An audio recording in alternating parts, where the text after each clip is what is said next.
Lately, I've been playing a ton of Mirage, specifically Melee Mirage, and a lot of people have been asking me, what's the idea behind Melee Mirage, and why is it working so well? Today we're going to talk about itemization around melee builds and how you can make melee builds successful on certain heroes and why it works with certain heroes and doesn't work with others, as well as the items that enable your builds. Let's get into it. So to start off, if you'd like to try Melee Mirage, you can search my in-game build, Deathy's Melee Mirage. It's a lot of fun, and I'm sure you guys will enjoy playing it. Now, let's talk about what makes melee builds work versus what doesn't. So, you've probably heard from a lot of high-level players, myself included, melee builds are usually a meme because they get hard countered by the parry key. And this is mostly still true. However, there are a lot of characters on which melee builds are much less of a meme than others. And let's talk about that a little bit. So, as far as melee builds, there are basically two components to it. Number one is having a reliable way to get the melee off. So, for example, if we take, let's say, McGinnis, once you max your wall with McGinnis, you get a stun on the wall. This means that if you use your wall, you stun them, and then you can get a guaranteed melee off, right? So that's the setup part. So good melee builds will usually have some sort of setup to lead into a guaranteed melee. If we look at another hero, for example, Infernus, with the Infernus ultimate, you're able to get a guaranteed melee as well because of the stun duration. So as you stun them, you can get a guaranteed heavy melee. When I'm talking about guaranteed melee, I'm talking about the heavy melee, of course. So that's the first part. Ideally, a good melee build will have a setup, and most setups come in the form of character abilities and not items. As far as I'm aware, there aren't really any items that can set you up for melees. Knockdown would be the only one that I can think of. If you have duration extender, I do believe that you can probably get a heavy melee off in time. However, the timing is fairly short. It's only a 0.9 second duration.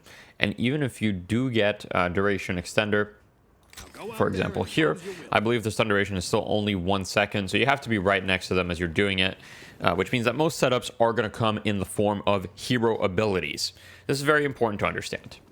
Now, the second part is, how do you actually scale melee damage? So one thing to understand is melee damage is some of the highest DPS damage in the entire game. In fact, I would say that it is probably the highest DPS damage.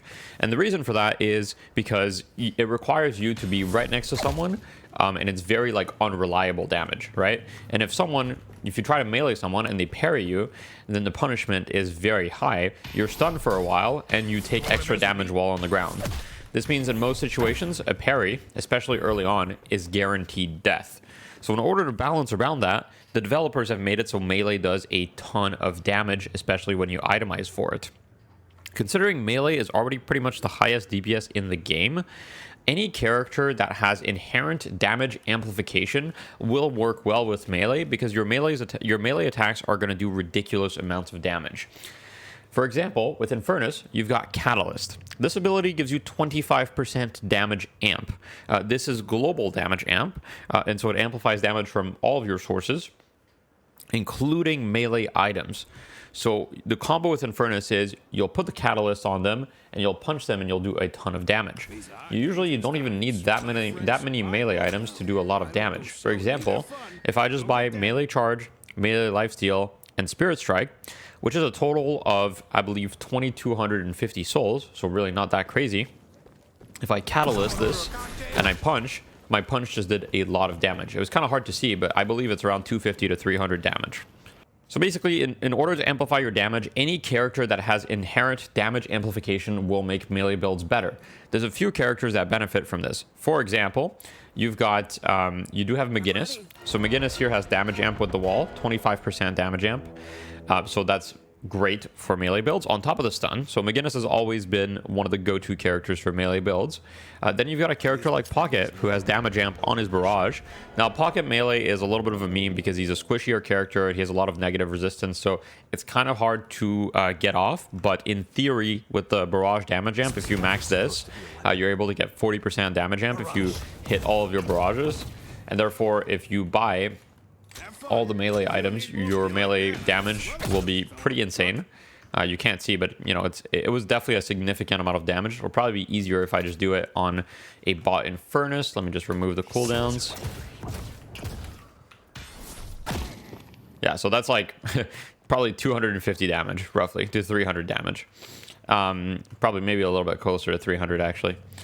So just a lot of damage. There are other characters that have all damage amp. For example, Shiv.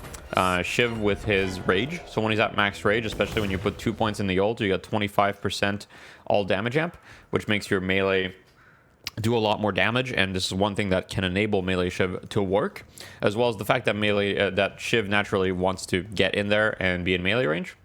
And, you know, there's Geist with her Malice. Geist Malice gives you damage amp per stack. So, you know, if you get a bunch of stacks on someone, you'll be doing a lot of melee damage to them. So if I just get the melee items, and here, let's say I have 3 Malice stacks on someone, that person just insta-dies pretty much. The work continues. So that's the first part of stacking melee damage. You want to have some sort of damage amp if possible.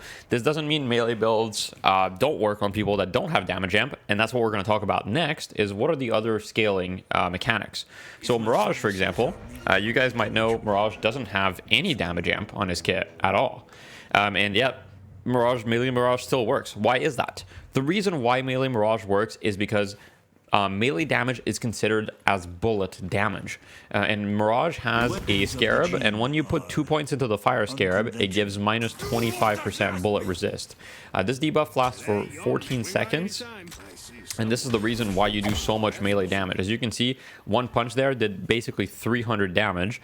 And this is with very little items, as well as just 2 points in Scarab. So as long as you have your Scarab on someone, you're going to do a lot of melee damage because of the bullet resist shred that you're applying on them. That's basically the idea. So this is another way to scale. So any character that has inherent bullet resist shred is going to be better at melee and just gun builds in general. But melee is very high DPS, so it's just one way to enable it. On top of that, there are plenty of items that give you bullet resist shred. For example, Withering Whip gives you some.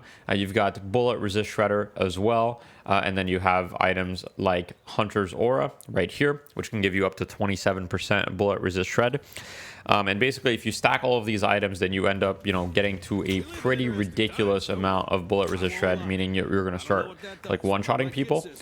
So here I've got like quite a bit of bullet resist shred. Let me just click. So I got the resist shred. I put my Scarab, and then basically it just gets one shot, and I don't have a lot of items. So that's one of the other ways to scale your damage. There is a third way to scale the melee damage, and this works for any character, and that's just scaling gun damage. So gun damage scales your melee damage, and usually you want to get the high value items that synergize with the melee playstyle. So in almost every single melee build, you'll have Berserker, because Berserker gives you a ton of weapon damage when you're at max stacks. And if you're playing a melee build, chances are you're taking a lot of damage from being in their face. And so you'll be able to get to max stacks, you know, pretty frequently. It gives you 50% weapon damage at max stacks for 1250, which is insane value. So you'll usually have this. You'll usually have close quarters, which is just a lot of weapon damage when you're close. And when you're punching, you're always close. You always benefit from this, as well as upgrading into point blank later, which is for a similar reason. And then, of course, you're always going to have the melee items themselves, melee lifesteal, spirit strike, as well as melee charge. These items are just insane value on their own. They're incredibly cost efficient. So for the cost, there are just really good laning items, for example. Melee charge with the recent buffs that it receives is just like incredibly powerful. It gives you a lot of really useful stats. And then you can always upgrade into items like Life Strike if you want a little bit more resistance, a little bit more health, and some more damage. This gives you actually the most melee damage increase. And then later on, Colossus gives you even more melee damage, as well as a ton of health, which really synergizes with the melee playstyle because you want to get in their face and just be very tanky. So with Colossus, you can get in there, Tornado, for example, pop Colossus, and just go to town and melee people. Essentially, that's the 101 course of how to make melee builds work. So I want you guys to get creative. Think about characters that have melee resistance shred, bullet resistance shred. Think about characters that have damage amplification and try out the melee builds. It is a little bit of a meme, and parry is something you have to be wary of. And so I highly encourage you to watch my other video, Everything You Need to Know About Melee, in order to, try to play the mind games. But basically, if you're going to go melee someone, make sure that you don't always do the same pattern. It's a little bit like a fighting game. For example, if you guys have ever played Smash or any other fighting game, you'll know about conditioning. So what I do on Mirage is, at first in the game, I'm always going to tornado and then punch right away. So I always tornado, punch right away, right? And then at some point, my opponents catch on to that, and when I tornado, they go ahead and parry. So I just delay the punch, they parry right away usually, and then I punch them. Sometimes I'll also fake out and see if they parry, right? So there's a couple ways to get around it, and even people at the highest level right now are not that good at parrying all the time. Make sure you melee them in the back, melee them from around corners. Try to be unpredictable with it, but, you know, just get creative, try it out, and I'm sorry for unleashing this in your pubs. All right, go make some builds, have some fun. Bye-bye.